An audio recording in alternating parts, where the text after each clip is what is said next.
At a time when bulk transport was by rail, then horse and cart, the simplest way of keeping these enormous estates and their large staff fed was to grow it yourself.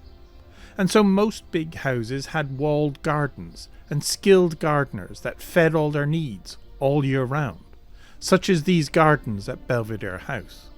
I think at one stage there were 20 people working in the gardens. And his gardens, from the mid-19th century, his cousin Charles Brinsley Marley had set out the gardens as we see them there now with the walled garden. So that needed a lot of care and attention.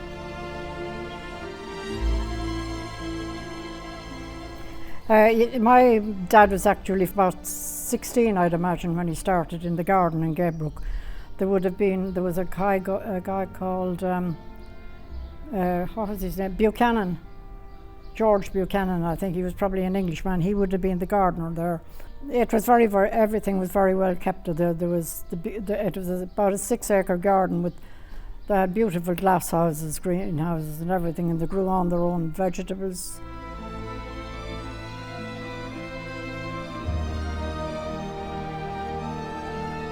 Middleton was a factory, we'll say, as such. Like, every local in the place got work in Middleton. You know, out on the farm, they'd get temporary work, we'll say, what's the equivalent of social welfare now. Like. They seemed to be quite happy working there. My father was very interested in learning the trades of grafting trees and doing that.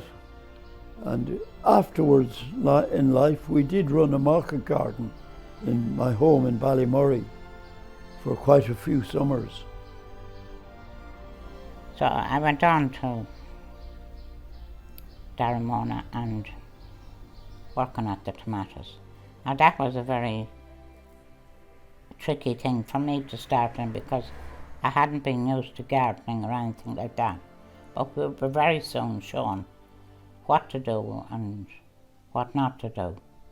And there was all kinds of fruit trees and fruit bushes in the garden, and if you wanted to, you could have fruit 3 times a day. You know, they had, which was unusual that time. I remember the head man, Mr. Daly. He was lovely. He was a gentleman, every inch of him. We planted lettuce in the greenhouses, thousands of heads of lettuce, which had to be looked after. And when they were fit to sell, you had to be in at 6 in the morning to get them into their baskets. And I think it was 12 heads to a basket. A chip, they used to call a little basket.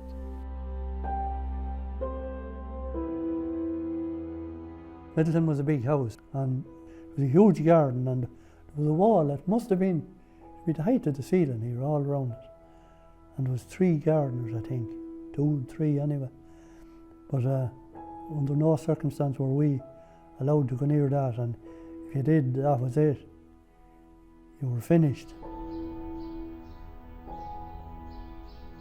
Port Lomond House, north of Mullingar, which is gone now, but Port Lomond House, the walled gardens there grew vegetables, and not only did they feed the household, including visiting VIPs, but they also actually supplied Dublin Castle with some of the vegetables for the state dinners and that.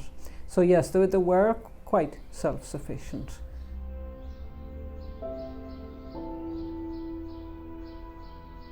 Mrs. Purden came down every morning at a specified time, sat at the end of the kitchen table with a pen and a piece of paper, and told my mother what was happening for the day. So the captain's going to Dublin, he won't be here for lunch. The girls will be here, but I won't be here, I'm going such a place.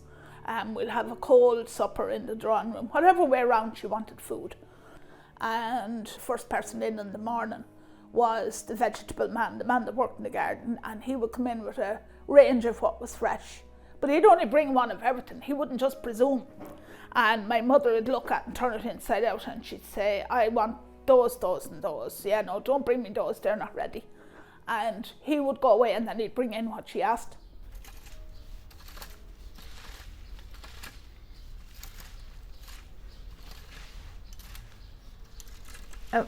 Even most houses were terribly self-sufficient, and that would have knocked on, because I noticed there were a family who worked here, and they always had super gardens, good vegetable gardens, because they used to keep the garden, but they would have come from a tradition apart from working from here and doing the garden.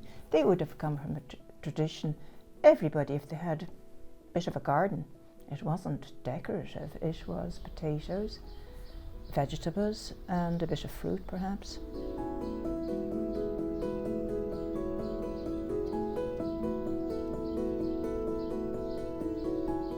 Living in service, one of the things about living in service was that you had a free house. You had 3 drills of spuds a year, which would feed our family. You had 2 loads or 3 loads of timber, which meant that was fuel for the year. We had a cow, and the cow was milked, and she kept us in milk, and the butter was, the milk was skimmed, and the cream was put into a churn, and my mother churned the butter once a week. So we're just going to put the cream in now.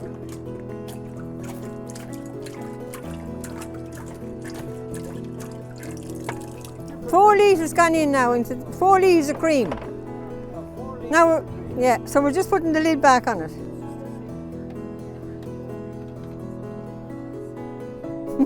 So we turn and turn and turn and turn for a long, long time, for at least a half an hour anyway.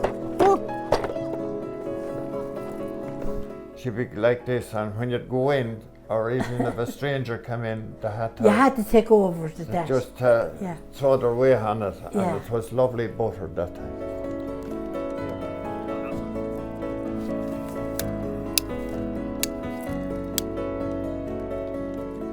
Keep going and going and going until it changes sound. I can still remember the sound.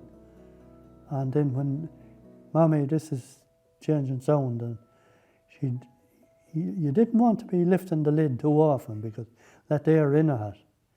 I don't know why, but that was the reason. And then when you know there was plenty of it in it, you'd hear it slapping, like it'd be staying together. And then it'd be taken out. And then you had your 2 patios, and you had your butter, the board, and you had to take it out, and you had the best get all the water and the milk. I loved the fresh buttermilk. I used to get a mug, and I'd let the turn on the tap, and I'd fill my mug with buttermilk, and I'd sit down, and I'd say, well, you're entitled to this, kiddo. Sit down and have my mug of buttermilk. Be lovely, lovely. When my mother, if there was anything extra to be paid for, she would rear chickens, and then we'd head off to Mullingar, and it was 6 miles. Her and 2 other women used to set off on a Thursday with their eggs and their butter behind their bikes, and they'd go to Mullingar and sell it off the street. I can remember standing on the street, and the butter, she'd have the butter down on the, on something on the pavement. The only thing they do, they hadn't to run more. There was no more cars. There was no going shopping, no big stores, or no nothing going on at the time. But all survived.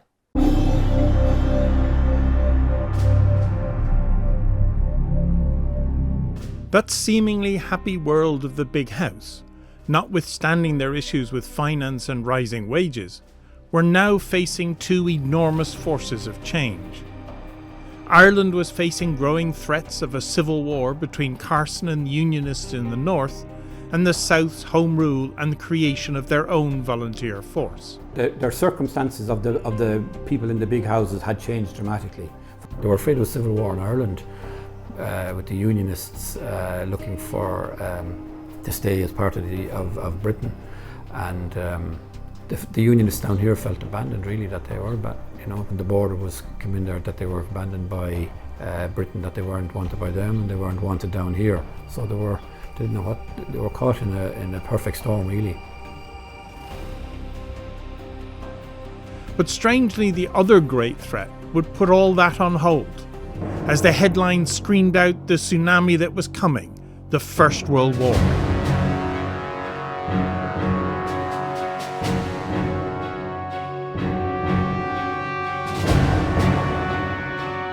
This war would touch most big houses as well as their staff, and would change that relationship forever.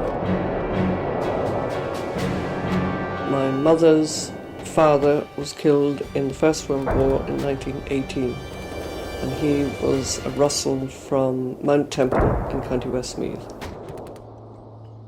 Have you a butler, groom, chauffeur, gardener or gamekeeper serving you at this moment who should be serving your king and country?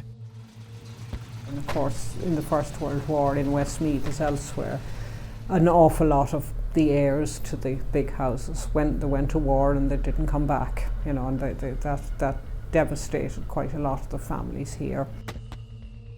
Edward Longford became Earl of Longford. He inherited the house and the earldom when he was only, I think, 12 years of age when his father was killed. On our mother's side, the Smiths of Gaybrook, Captain Smith, he was in the war, but then he had a brother who was killed, and then her grandmother had an older brother who was also a cousin. He had a younger brother, he was killed in the war.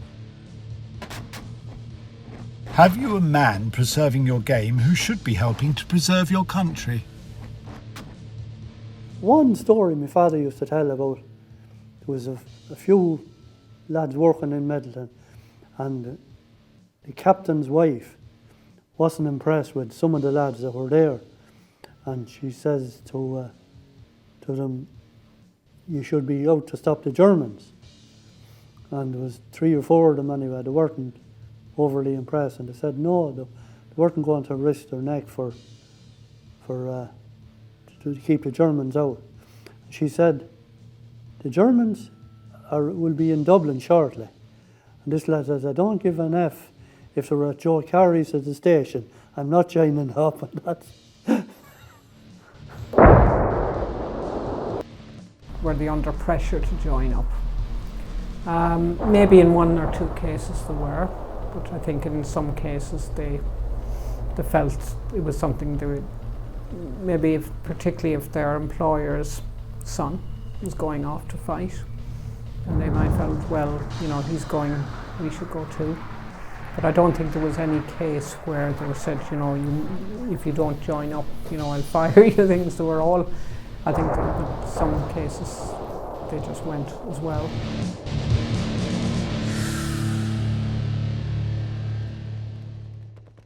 I mean, all the other big houses in inverted commas, like Nares Court, Middleton, Colonel Winter, Colonel Boyd Rochford, Colonel Pardon, Colonel Harvey Kelly. I mean, they'd all had the same.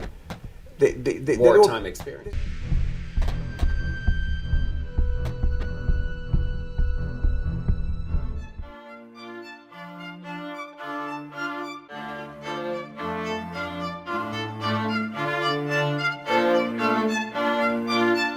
For the men from Westmeath coming back from the war, now faced the next big threat, the Spanish flu, the world's greatest killer pandemic, which would kill over 20 million people worldwide. But a pandemic that would seem, for some strange reason, to have left rural Westmeath and the big houses relatively untouched. But as the World War I veterans were returning, so were the jailed Irish volunteers from the 1916 uprising. And in part 3, we will look at the last of the great upheavals in the world of the big house, as Ireland embarked on a war for independence and a subsequent divisive civil war.